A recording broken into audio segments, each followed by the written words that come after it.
হরে কৃষ্ণ। পাপমোচনী একাদশী ব্রত 2025 খ্রিস্টাব্দের পাপমোচনী একাদশী ব্রত কবে পালন করতে হবে? 25শে মার্চ মঙ্গলবার নাকি 26শে মার্চ বুধবার? একাদশীর সংকল্প মন্ত্র, পারণ মন্ত্র, একাদশীর ব্রত মাহাত্ম্য কথা এবং একাদশী পালনের সম্পূর্ণ সময়সূচি ও নিয়ম নিয়ে বিস্তারিত আলোচনা থাকবে এই ভিডিওতে, তাই সম্পূর্ণ ভিডিওটি দেখতে থাকুন। 2025 খ্রিস্টাব্দের পাপমোচনী একাদশী ব্রত পালন করতে হবে 26শে মার্চ বুধবার।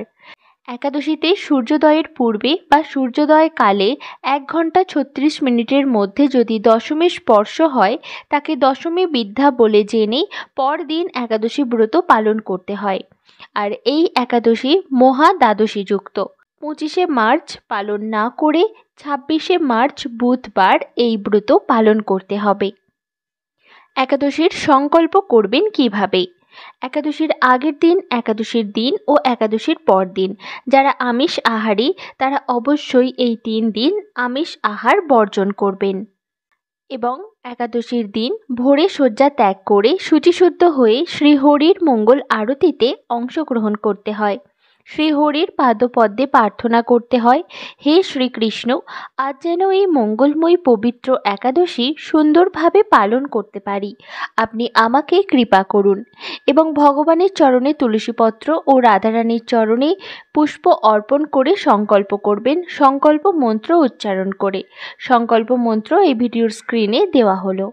একাদশীতে তুলসী দেবীর সেবা পূজা অবশ্যই করবেন এবং অনেকে বলে থাকেন সধবারা কি এই একাদশী ব্রত পালন করতে পারবে? গঙ্গা স্নানে যেমন সবার অধিকার আছে, তেমনি একাদশী ব্রতের অধিকারীও সকলেই। শাস্ত্রে বিধবা সধবা সকলের জন্যই একাদশী ব্রত পালনের নির্দেশ দেওয়া হয়েছে। যারা সধবার একাদশী পছন্দ করেন না, শাস্ত্রে তাদের বিষ্ণুদ্রোহী বলা হয়েছে। একাদশীতে শস্য মধ্যে সমস্ত পাপ অবস্থান করে, তাই চাল, ডাল, আটা, ময়দা, সুজি, সরিষা আদি জাতীয় খাদ্যদ্রব্য একাদশী দিনে বর্জন করা উচিত। নির্জলা উপবাসে অসমর্থ ব্যক্তি জল, দুধ, ফল, মূল এমনকি আলু, পেঁপে, কলা, ঘিয়ে বা বাদাম তেল অথবা সূর্যমুখী তেলে রান্না অনুকল্প প্রসাদ রূপে গ্রহণ করতে পারেন। রবি শস্য যেমন ধান, গম, ভুট্টা, ডাল ও সরিষা ও সয়াবিন তেল অবশ্যই বর্জনীয়।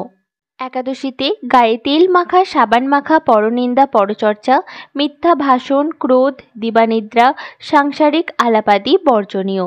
একাদশীর দিন ক্ষৌর কর্মাদিও নিষিদ্ধ। এই দিন গঙ্গা আদি তীর্থে স্নান করতে হয়। যদি তা সম্ভব না হয় তাহলে বাড়িতে স্নান করার সময় গঙ্গা গঙ্গা গঙ্গা বলে 3 বার উচ্চারণ করে স্নান করুন। মন্দির মার্জন, শ্রীহরির পূজার্চনা, স্তব, স্তুতি, গীতা, ভাগবত পাঠ আলোচনায় বেশি করে সময় অতিবাহিত করতে হয়। এই তিথিতে গোবিন্দের লীলাস্মরণ এবং তার দিব্য নাম শ্রবণ করাই হচ্ছে সর্বোত্তম। শ্রীল প্রভুপাদ ভক্তদের একাদশীতে 25 মালা বা যথেষ্ট সময় পেলে আরও বেশি জপ করার নির্দেশ দিয়েছেন এবং একাদশীর দিন অবশ্যই নির্দিষ্ট একাদশী ব্রত মাহাত্ম্য কথাটি পাঠ বা শ্রবণ করতে হয়। এখন শ্রবণ করুন পাপমোচনী একাদশী ব্রত মাহাত্ম্য কথা। যুধিষ্ঠির শ্রীকৃষ্ণকে বললেন, হে জনার্দন, চৈত্র মাসের কৃষ্ণপক্ষের একাদশীর নাম ও মাহাত্ম্য কৃপা করে আমাকে বলুন। শ্রীকৃষ্ণ বললেন, হে ধর্মরাজ যুধিষ্ঠির, আপনি ধর্ম বিষয়ক প্রশ্ন করেছেন। এই একাদশী সকল সুখের আধার, সিদ্ধি প্রদানকারী ও পরম মঙ্গলময়, সমস্ত পাপ থেকে নিস্তার বা মোচন করে বলে এই পবিত্র একাদশী তিথি পাপমোচনী নামে প্রসিদ্ধ। রাজা মান্ধাতা একবার লোমশ মুনিকে এই একাদশীর কথা জিজ্ঞাসা করেছিলেন। তার বর্ণিত সেই বিচিত্র উপাখ্যানটি আপনার কাছে বলছি, আপনি মনোযোগ দিয়ে তা শ্রবণ করুন। প্রাচীনকালে অতি মনোরম চৈত্র রথ পুষ্প উদ্যানে মুনিগণ বহু বছর ধরে তপস্যা করতেন। এক সময় মেধাবী নামে এক ঋষিকুমার সেখানে তপস্যা করছিলেন। মঞ্জুঘোষা নামে এক সুন্দরী অপ্সরা তাকে বশীভূত করতে চাইল, কিন্তু ঋষির অভিশাপের ভয়ে সে আশ্রমের 2 মাইল দূরে অবস্থান করতে লাগলো। বীণা বাজিয়ে মধুর স্বরে সে গান করত। একদিন মঞ্জু ঘোষা মেধাবীকে দেখে কাম বাণে পীড়িতা হয়ে পড়ে। এদিকে ঋষি মেধাবীও অপ্সরার অনুপম সৌন্দর্য দেখে মুগ্ধ হন। তখন সেই অপ্সরা মুনিকে নানা হাব ভাব ও কটাক্ষ দ্বারা বশীভূত করে। ক্রমে কাম পরবশ মুনি সাধন ভজন বিসর্জন দিয়ে তার আরাধ্য দেবকে বিস্মিত হন। এইভাবে অপ্সরার সাথে কাম ক্রীড়ায় মুনির বহু বছর অতিক্রান্ত হল। মুনিকে আচার ভ্রষ্ট দেখে সেই অপ্সরা দেবলোকে ফিরে যেতে মনস্থ করল। একদিন মঞ্জু ঘোষা মেধাবী মুনিকে বলতে লাগলো, হে প্রভু, এখন আমার নিজ গৃহে ফিরে যাবার অনুমতি প্রদান করুন। কিন্তু মেধাবী বললেন, হে সুন্দরী, তুমি তো এখন সন্ধ্যাকালে আমার কাছে এসেছ, প্রাতঃকাল পর্যন্ত আমার কাছে থেকে যাও। মুনির কথা শুনে অভিশাপ ভয়ে সেই অপ্সরা আরও কয়েক বছর তার সাথে বাস করল। এইভাবে বহু বছর, 55 বছর 9 মাস 7 দিন অতিবাহিত হলো। দীর্ঘকাল অপ্সরার সহবাসে থাকলেও মেধাবীর কাছে তা অর্ধরাত্রি বলে মনে হলো। মঞ্জু ঘোষা পুনরায় নিজ স্থানে গমনের প্রার্থনা জানালে মুনি বললেন, এখন প্রাতঃকাল, যতক্ষণ পর্যন্ত আমি সন্ধ্যা বন্দনা না সমাপ্ত করি ততক্ষণ পর্যন্ত তুমি এখানে থাকো। মুনির কথা শুনে ঈষৎ হেসে মঞ্জু ঘোষা তাকে বলল, হে মুনিবর, আমার সহবাসে আপনার যে কত বৎসর অতিবাহিত হয়েছে তা একবার বিচার করে দেখুন। এই কথা শুনে মুনি স্থির হয়ে চিন্তা করে দেখলেন যে তার 56 বৎসর অতিবাহিত হয়ে গেছে। মুনি তখন মঞ্জু ঘোষের প্রতি ক্রোধ পরবশ হয়ে বললেন, রে পাপিষ্ঠে দুরাচারিণী, তপস্যার ক্ষয়কারিণী, তোমাকে ধিক, তুমি পিশাচী হও। মেধাবীর শাপে অপ্সরার শরীর বিরূপ প্রাপ্ত হল। তখন সে অবনত মস্তকে মুনির কাছে শাপমোচনের উপায় জিজ্ঞাসা করল। মেধাবী বললেন, হে সুন্দরী, চৈত্র মাসের কৃষ্ণপক্ষিয়া পাপমোচনী একাদশী সর্বপাপ ক্ষয়কারিণী। সেই ব্রত পালনে তোমার পিশাচত্ব দূর হবে। পিতার আশ্রমে ফিরে গিয়ে মেধাবী বললেন, হে পিতা, এক অপ্সরার সঙ্গদোষে আমি মহা পাপ করেছি। এর প্রায়শ্চিত্ত কি, তা কৃপা করে আমায় বলুন।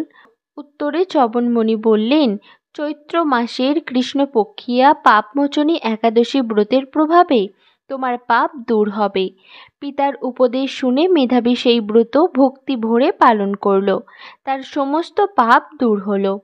পুনরায় তিনি তপস্যার ফল লাভ করলেন।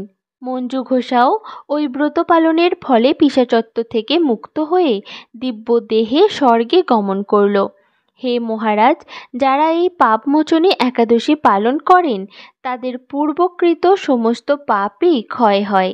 এই ব্রতকথা পাঠ ও শ্রবণে সহস্র গোদানের ফল লাভ হয়। এই হলো পাপমোচনী একাদশী ব্রত মাহাত্ম্য কথা। একাদশী ব্রত পালন করে পারণ করবেন কিভাবে? একাদশীর পরদিন প্রাতঃস্নান সেরে ভগবানের পূজার্চনা করে ভগবানকে শস্যজাতীয় খাদ্য ভোগ নিবেদন করে সেটি ভগবানের অনুকল্প প্রসাদ রূপে গ্রহণ করে পারণ করতে হয় এবং অবশ্যই পারণ মন্ত্র উচ্চারণ করে। পারণ মন্ত্র এই ভিডিওর স্ক্রিনে দেওয়া হলো এবং সময়ের মধ্যে পারণ করবেন। 2025 খ্রিস্টাব্দের পাপমোচনী একাদশী ব্রত পালনের সময়সূচি প্রদান করা হচ্ছে, দেখে নিন।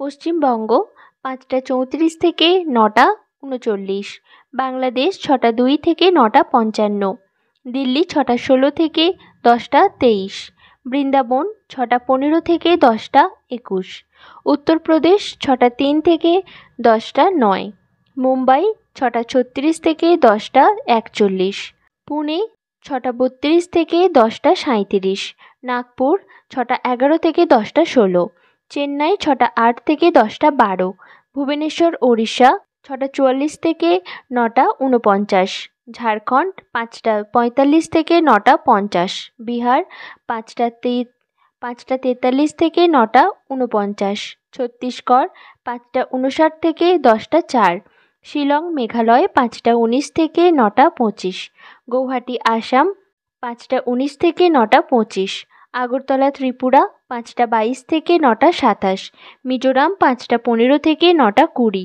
মণিপুর 5টা 10 থেকে 9টা 16, নাগাল্যান্ড 5টা 8 থেকে 9টা 14, অরুণাচল প্রদেশ 5টা 12 থেকে 9টা 19, সিকিম 5টা 32 থেকে 9টা 38, উত্তরাখণ্ড 6টা 8 থেকে 10টা 15, হিমাচল প্রদেশ 6টা 15 থেকে 10টা 23, পাঞ্জাব 6টা 23 থেকে 10টা 30, হরিয়ানা 6টা 20 থেকে 10টা 26, রাজস্থান 6টা 31 থেকে 10টা 37, গুজরাট 6টা 40 থেকে 10টা 45, মধ্যপ্রদেশ 6টা 13 থেকে 10টা 18, হায়দ্রাবাদ তেলেঙ্গানা 6টা 14 থেকে 10টা 19, বিশাখাপত্তনম অন্ধ্রপ্রদেশ 5টা 55 থেকে 10টা, গোয়া 6টা 32 থেকে 10টা 37, ব্যাঙ্গালোর কর্ণাটক 6টা 19 থেকে 10টা 23, কেরালা 6টা 24 থেকে 10টা 27, জম্মু কাশ্মীর 6টা 25 থেকে 10টা 32, আন্দামান নিকোবর 5টা 19 থেকে 9টা 22। এই হলো 2025 খ্রিস্টাব্দের পাপমোচনী একাদশী ব্রত পালনের সম্পূর্ণ সময়সূচি। ভগবানের সন্তুষ্টি বিধানের জন্য প্রত্যেকটি একাদশী ব্রত অবশ্যই পালন করবেন। আজকের এই ভিডিও এই পর্যন্তই। সকলে ভালো থাকুন, সুস্থ থাকুন। হরে কৃষ্ণ, রাধা রাধা।